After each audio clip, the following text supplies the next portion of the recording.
My name is Jeff Lopensgaard, and I serve singing in the choir and as a reader. And today I'm helping welcome everyone. So thanks for coming out in the rain today. As we begin our service this morning, we acknowledge the living culture of the Salt River, Pima, and Maricopa people, the traditional custodians of the land we stand on, and pay tribute to the unique role they play in the life of this region. If this is your first Sunday with us, we're delighted to welcome you. You'll find welcome cards in the back of the pews and in the narthex.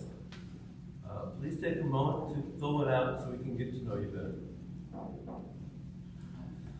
The flowers today are given in honor of, donated by Jan Shields, remembering her wonderful parents.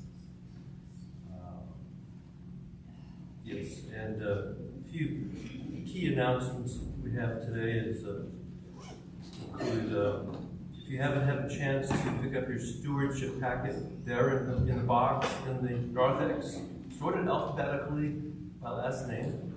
If you can't find your packet, please let one of the greeters know, and we will get a packet to you. Extra copies of stewardship items are also in the narthex. We want to welcome this week's stewardship speaker, Lynn Graff. Would you like to come on, Lynn?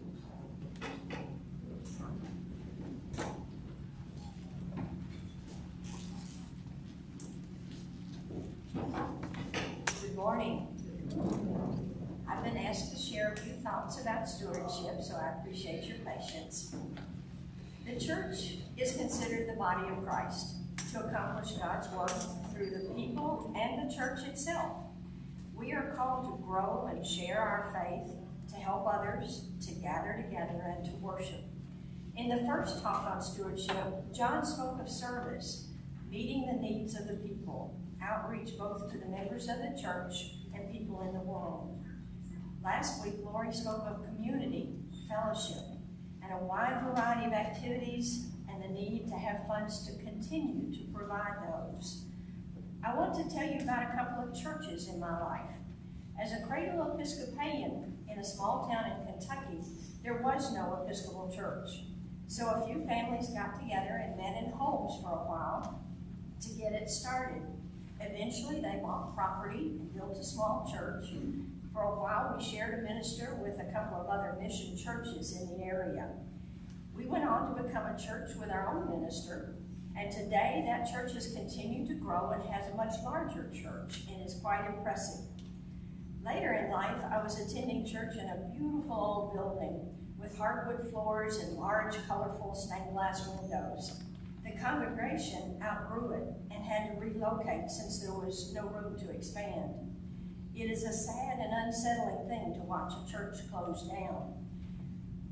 Like in Holy Week, all of the altar area items, as well as the altar, were ceremoniously and physically removed until it was silent and vacant.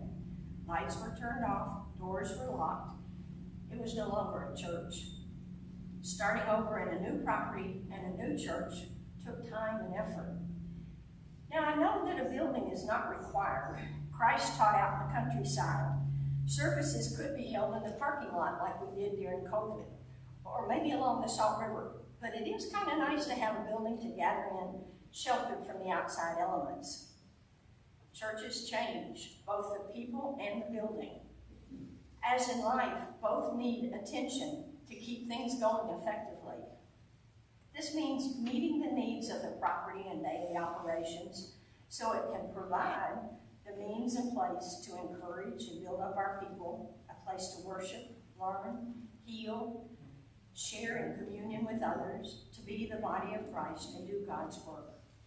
We are created in God's image. That means we are creative, each in our own way, so that we can be co-creators with God, to be his hands, feet, and voice for his work in this world.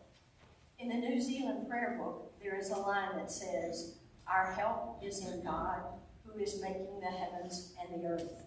That's stated in present form. God is making the heavens and the earth. It's an ongoing process, and there is no end to the possibilities of what God can do in us and through us as we share our talents, time, faith, and finances. This is a giving, generous congregation.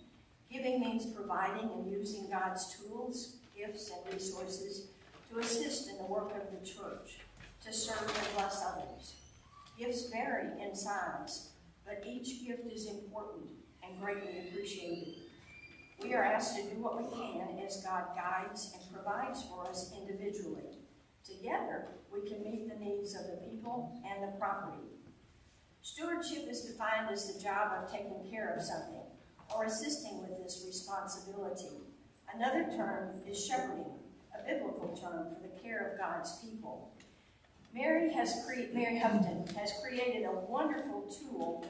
You'll find it back in the church and in the fellowship hall that shares all kinds of great information about how our funds are divided and distributed and put to good use for all that makes up the church and